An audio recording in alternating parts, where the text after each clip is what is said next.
Hi guys, welcome to Miss Hall's Reading Corner. Today we are reading Amazing Grace by Mary Hoffman, illustrated by Caroline Bench.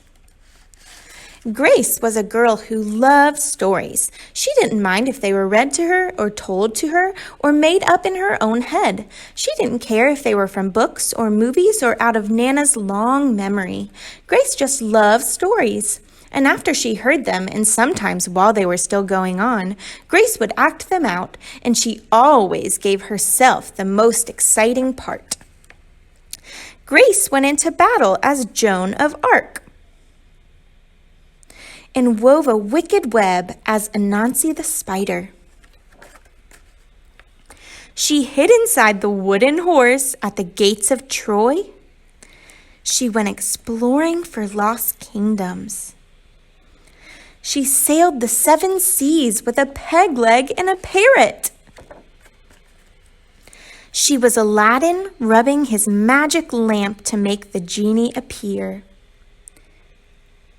And Mowgli in the backyard jungle. Most of all, Grace loved to act out adventure stories and fairy tales. When there was no one else around, Grace played all the parts herself. She set out to seek her fortune with no companion but her trusty cat and found a city with streets paved in gold. Sometimes she could get Ma and Nana to join in when they weren't too busy. Then she was Dr. Grace and their lives were in her hands. One day, Grace's teacher said they would be doing the play Peter Pan. Grace knew who she wanted to be. When she raised her hand, Raj said, "You can't be Peter, that's a boy's name." But Grace kept her hand up. "You can't be Peter Pan," whispered Natalie. "He isn't black." But Grace kept her hand up. "All right," said the teacher. "Lots of you want to be Peter Pan, so we'll have auditions next week to choose parts." She gave them words to learn. When Grace got home, she seemed sad. "What's the matter?" asked Ma. "Raj said I couldn't be Peter Pan because I'm a girl." "That just shows what Raj knows," said Ma. "A girl can be Peter Pan if she wants to." Grace cheered up. Then later she remembered something else. "Natalie said I can't be Peter Pan because I'm black," she said. Ma looked angry, but before she could speak, Nana said, "It seems Natalie is another one who don't know nothing. You can be anything you want, Grace, if you put your mind to it."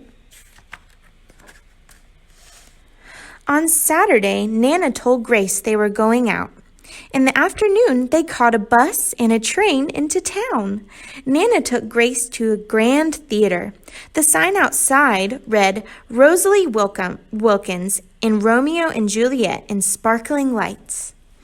"Are we going to the ballet, Nana?" asked Grace. "We are, honey, but first I want you to look at this picture." Grace looked up and saw a beautiful young ballerina in a tutu. Above the dancer it said, "Stunning New Juliet." "That one is a little Rosalie from back home in Trinidad," said Nana. "Her granny and me, we grew up together on the island. She's always asking me, do I want tickets to see her Rosalie dance? So this time I said yes." After the ballet, Grace played the part of Juliet, dancing around her room in her imaginary tutu. "I can be anything I want," she thought. On Monday, the class met for auditions to choose who was the best for each part. When it was Grace's turn to be Peter, she knew exactly what to do and all the words to say. She had been Peter Pan all weekend. She took a deep breath and imagined herself flying. When it was time to vote, the class chose Raj to be Captain Hook and Natalie to be Wendy. There was no doubt who would be Peter Pan. Everyone voted for Grace. "You were fantastic," whispered Natalie.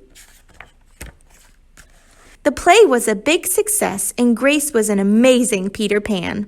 After it was all over, she said, "I feel as if I could fly all the way home." "You probably could," said Ma. "Yes," said Nana. "If Grace put her mind to it, she can do anything she wants."